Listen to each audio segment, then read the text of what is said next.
이제 3부는 우리 우주가 어떻게 태어났고 또 어떻게 성장을 하고 어떻게 죽음을 맞이하느냐.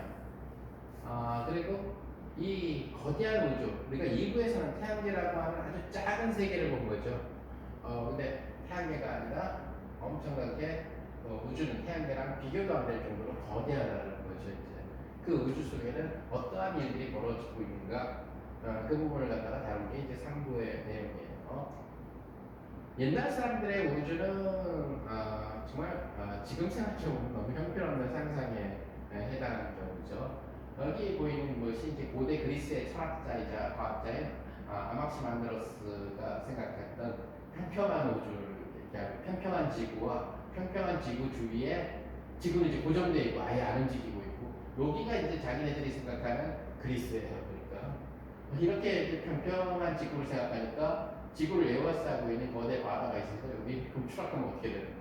아무 과학이 없는 이런 내용들이죠, 사실은.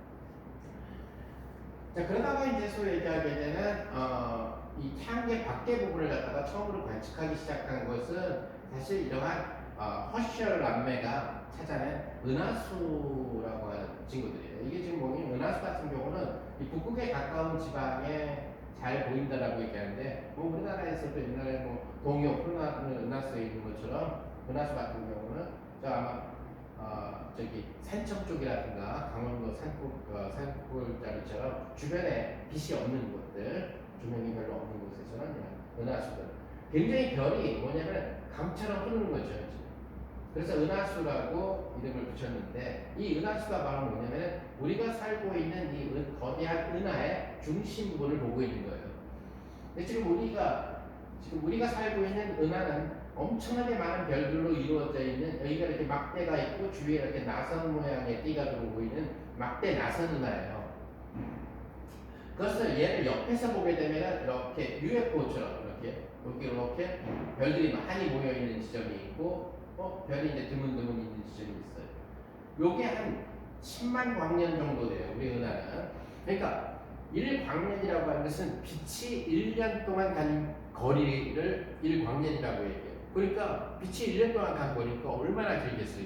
달까지 가는데 1초밖에 안 걸리는데. 그래서 어마어마하게 긴 거리가 1광년인데 거기에 10만 배를 곱하고 10만 광년이죠. 그래서 이렇게 원판 모양. 그러니까 반쯤이 한 5만 광년인데, 여기 요것을 이렇게 별들이 모여있는 것을 은하라고 하는데, 우리 태양계가 속한 은하를 우리 은하라고 이름을 붙이는 거죠. 근데 여기서부터 한 3만 광년 떨어진 곳에 태양이 있더라고요. 태양은 바로 이렇게 별들이 많이 모여있는 은하 중심에 있는 게 아니라 이 막대 나사팔 중에 하나에 있어요. We are here라고 써있는 이 부분이 태양계가 있는 곳이라는 것이죠.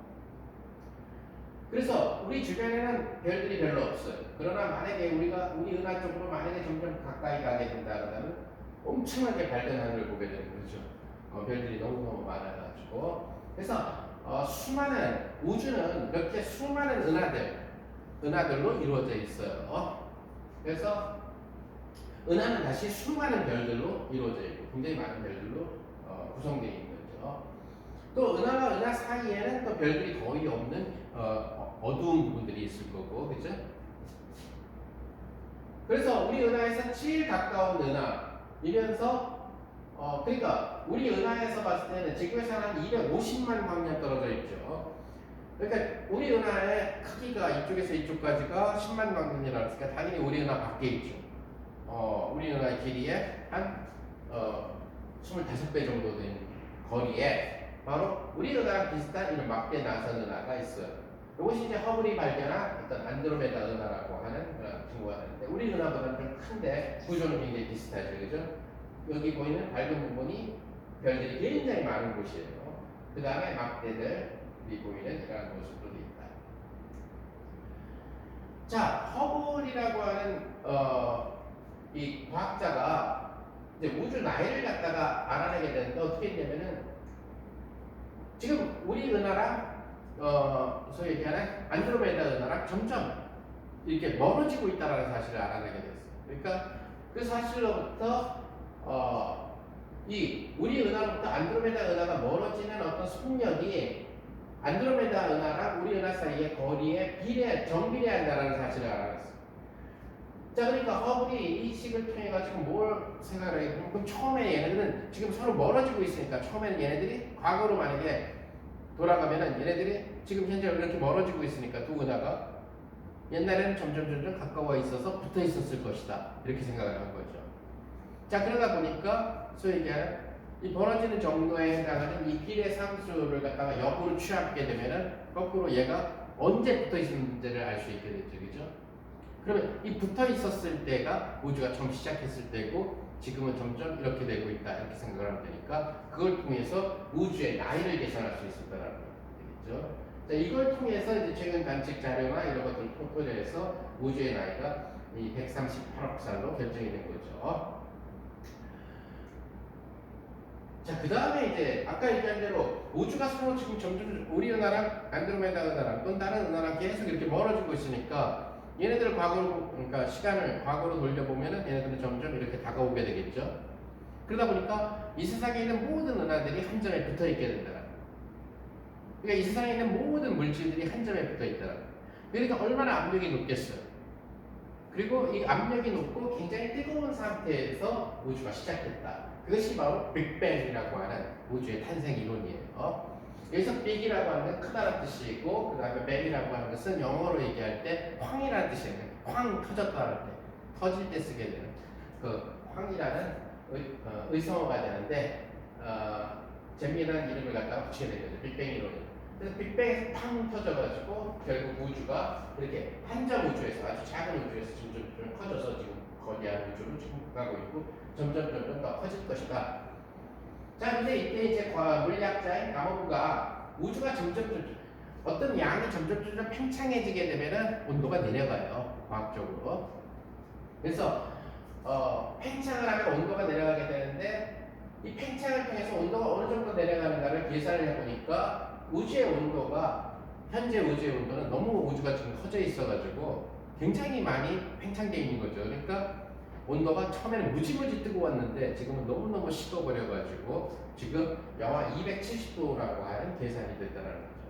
그래서 만약에 우주의 온도를 측정을 해서 영하 270도가 나오면 빅뱅 이론이 성공을 하는 거죠. 그럼 이것을 측정하는 사람한테는 뭘 주겠어요? 노벨 물리학상을 주겠죠. 그래서 바로 이것을 측정해서 노벨 물리학상을 받겠다고 뛰었던 사람들이 있었고 그것을 성공시켜서 바로 노벨 물리학상을 받게 되죠. 그것이 바로 누구냐면은 펜지어스하고 윌슨이라고 여기 보이는 잘 안 보이겠지만 펜지어스와 윌슨이라고 하는 두 과학자가 거대한 어떤 전파 망원경을 이용해서 이 세상에 있는 모든 전파를 다 모은 거예요. 그럼 그 전파에 따라서 뭘 알 수 있게 되냐면은 온도를 알 수 있게 돼요. 일반적으로.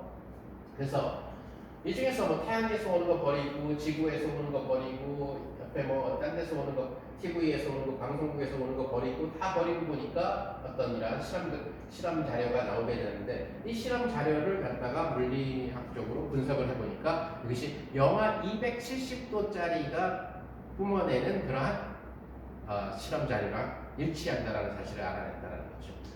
그러니까 결국 여기에 보게 되면 우주에서 온 빛, 그것은 바로 뭐냐면 지금 현재 우주의 온도를 담고 있는 그 차가운 영하 270도의 우주에서 온 빛이 바로 감지가 됐는데 관측이 됐는데 그것이 바로 펜지어스하고 윌슨의 이 망원경을 통해서 관측이 된 거죠. 자, 그러다 보니까 당연히 펜지어스하고 윌슨은 우주의 온도를 정확하게 측정을 했다. 영하 270도. 그러니까 당연히 노벨상위원회에서는 노벨 물리학상을 줘야 된다. 그래서 노벨 물리학상을 받게 된다는 얘기죠. 이제 그걸 통해 가지고 우주에 대한 지도를 그릴 수 있게 됐어요. 여기 보이는 것처럼 우리 마치 열 화상 촬영기로 이렇게 인체를 갖다 대면 어디가 뜨겁고 어디가 좀 차갑고 이런 것들이 나타나죠. 그것처럼 예를 들어서 이렇게 색깔로 표시해서 우주에 어디가 뜨겁고 어디가 차가운지를 갖다가 나타내는 이런 지도들을 갖다가 그리게 된 거죠. 저희 우주를 구성하고 있는 대표적인 주인공은 바로 별이에요. 이 별은 바로 별 구름이라고 얘기하는 성간물질들이 구름처럼 있는 이곳에서 탄생하죠. 그러니까 별이 어떻게 만들어지느냐 하는 과정은 솜사탕 만드는 거랑 거의 비슷해요. 그렇죠? 막대기를 꽂아놓고 솜사탕을 돌리면 솜들이 달라붙죠, 막대기에. 그래서 이렇게 부풀어 올라서 동그란 솜사탕이 막대에 매달리는 모습을 볼 수 있는데 그것이 바로 별이 탄생하는 모습이라는 얘기가 되고요. 별은 예를 들어서 가벼운 별이냐 아니면 무거운 별이냐에 따라서 죽는 모습이 달라지는데 일단 가벼운 별 같은 경우는 점점 커져서 아주 빨간색이 되는 붉은색이 되는 붉고 아주 커다란 별이 되는 그런 붉은 거성이 있다가 나중에 백색을 띠게 되는 형광등처럼 백색을 띠게 되는 백색 외성으로 쪼그라들어요. 자, 붉은 거성 여러분들이 망원경으로 볼 수 있는 제일 대표적인 붉은 거성은 베텔기우스라고 하는 별이 될 거고요. 태양은 아직은 점점 태양은 자기 수명이 100억 살인데 지금 50억 살밖에 안 살았어요. 그러니까 한 40억 살은 더 지나야 뭐가 되냐면은 붉은 거성이 돼요. 그러니까 더 커지게 되겠죠. 그렇게 커졌을 때 태양은 누구를 삼켜먹게 되냐면은 수성하고 금성을 삼켜요. 그러니까 수성하고 금성이 없어지죠. 40억 년 뒤에. 그럼 40억 살 뒤에 지구 코앞에 태양이 있어요. 지구 코앞. 그러니까 하루 종일 우리는 빨간 하늘만 보게 되는 거죠. 태양이 코앞에 있어서. 물론 그 전에 지구는 다른 문제로 아마 인류가 살기 힘든 상황이 될 가능성이 있어서 지구랑 여건이 비슷한 다른 제2의 지구를 갖다가 찾아내야 되겠죠. 인류가. 무거운 별 같은 경우는 얘가 뭐죠? 이렇게 이 쪼그라드는 속도가 너무 빠르다 보니까 어떤 부분은 이렇게 빨리 달려왔는데 어떤 부분은 아직 못 오고 있어요. 그러다 보니까 분리가 돼버려요. 그래서 안에 있는 부분은 남고 여기 분리가 되면 못 쫓아왔네 해가지고 얘네들은 흩어져 버려요. 이게 쪼그라들면서 그러다 보니까 흩어진 친구들이 뭐가 되냐면 바로 성운이 다시 돼버려요. 자, 이렇게 분리돼가지고 나타난 현상을 보게 되면 엄청나게 많은 첨가물질들이 쏟아져서 막 옆으로 발산되는 것 같은 그런 모습이 돼서 우리 뭐라고 얘기하냐면 초신성 폭발이라고 얘기하는데 왜냐면 얘네들이 너무 빨리 오다 보니까 이쪽에 있는 놈은 이렇게 해가지고 뭉쳐졌는데 이 먼데 있는 친구들은 아직 못 와가지고 흩어져 버렸어. 흩어져 버렸는데 얘네들이 다시 여기에서 또 뭉쳐요. 그러다 보니까 뭘 만드냐면 새로운 별을 만들어요. 별이 죽으면서 새로운 별들을 만들어내는 거죠.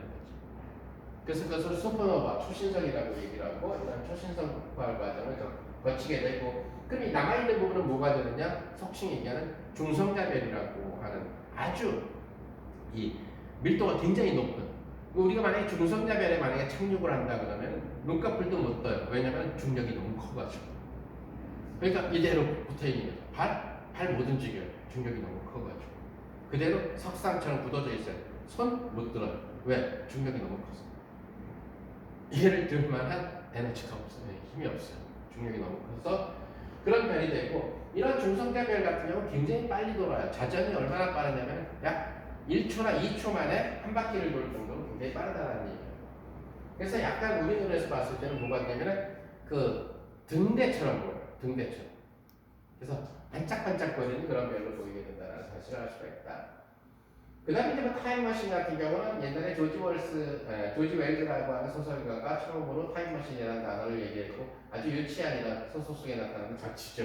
이런 의자 같은 데 타서 과거로 가고 미래로 가고 80년대 영화로 제일 유명한 건 Back to the Future가 이제 제일 대표적인 그런 케이스고 이것이 이제 물리적으로 가능하다는 것을 처음 보인 사람은 바로 아인슈타인의 상대성 이론이 되겠죠. 자, 그리고 이제 특징에는 아인슈타인의 상대성 이론을 통해 가지고 이 중력이 큰 천체 아까 얘기한 것처럼 아까 중성자별이 만들어진 다음에 얘가 더 쪼그라들게 되면 더 쪼그라들면서 뭐가 되냐면 거의 한 점이 돼 버려요. 근데 무지무지 무거운데 거의 한 점이 되다 보니까 우주라는 공간을 이렇게 휘게 만든다는 거죠. 그래서 그렇게 우주를 휘게 만들어지면서 우주에 구멍을 만들어 버린다는 거죠. 그것이 바로 검은 구멍, 블랙홀이 된다는 얘기가 되고 이 블랙홀을 통해서 물체가 빨리 들어가게 되면 여기로 다시 튀어나오지 못한다는 얘기예요. 요때 이것이 마치 벌레가 잡아먹은 구멍 같다 해서 벌레 구멍이라고 얘기해서 웜홀이라고 이름을 붙이게 되는 거고요. 그래서 여기에는 빛조차도 예를 들어서 빨리 들어가게 되면 못 튀어나오는 그런 형태가 돼서 빛조차도 못 튀어나온다. 그래서 블랙, 검은 구멍이라고 이름을 붙이게 되겠죠. 자, 이렇게 우주가 이렇게 천체들이 무거운 별이 죽으면서 이렇게 휘게 만들어서 이렇게 블랙홀처럼 만든다면은 요거를 이용을 해서 우주를 빠르게 여행할 수 있는 방법을 만들 수 있지 않겠느냐 나온 것이 바로 와프 드라이브라고 하는 기술인데 역시 이론적인 기술이에요. 그게 뭐냐면 이러한 로켓은 앞에서도 얘기한 것처럼 뒤로 가스를 배출시켜서 전진하는 건데 그게 아니라 우주를 앞부분은 골짜기로 휘게 하고 뒷부분은 언덕으로 휘게끔 만들자. 이거 굉장히 이론적인 기술이에요. 아직 뭐 만들어지려면 요원한 상황이지만. 그럼 어떠한 에너지를 갖고 여기를 휘게끔 만드느냐. 이것이 책에서는 별로 얘기하지 않았지만 여러분들이 나중에 다른 책을 통해서 보게 되겠지만 반물질을 이용해서 이것을 갖다가 반입자를 이용해서 이러한 굴곡을 만든다는 거예요. 그러면 계속 가면서 이런 우주의 그 경사면을 만들어주는 거예요. 계속 그 우주의 경사면을 만들어주다 보니까 얘는 그러니까 초광속으로 결국 전진할 수가 있다. 그러니까 두 점 사이를 갖다가 굉장히 순간적으로 이동할 수 있다는 이론적으로는 가능한 방법인데 아직까지 영화 속에서만 이루어지고 있는 그런 내용이 되겠죠.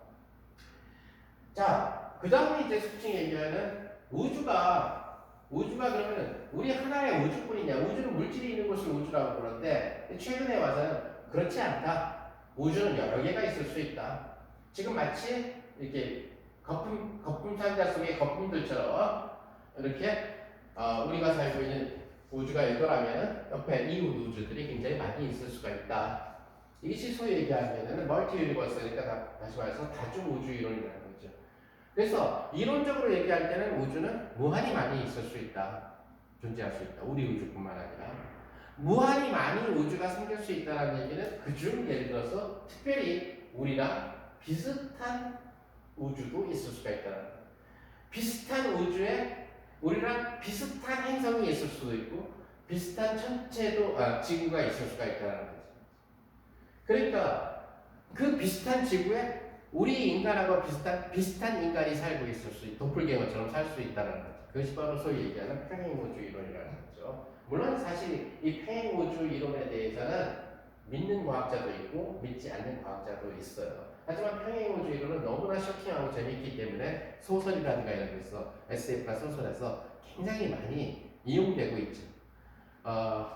여러분들이 이 내용을 평행우주나 다중우주를 통한 평행우주 이론을 믿느냐 안 믿느냐 하는 것은 현재로서 봤을 때 여러분들 자유예요. 지금 누구도 아니다 그렇다라고 주장할 수 있는 과학적인 방법은 없어요. 사실은. 그래서 여러분들한테 얘기한 것처럼 우주는 아직 연구 단계의 초보 단계에 나기 때문에 여러분들의 상상력이 나중에 지금 꿈꾸고 있는 그런 상상력들이 나중에 여러분들이 더 많이 공부를 해가지고 학자가 되었을 때는 내가 이거 초등학교 때 생각했던 건데 이게 실제로 이론적으로 가능하구나 이런 식으로 해서 논문이 돼서 세계적으로 유명한 어떤 일을 할 수가 있으니까 많은 상상을 해보기를 바랍니다.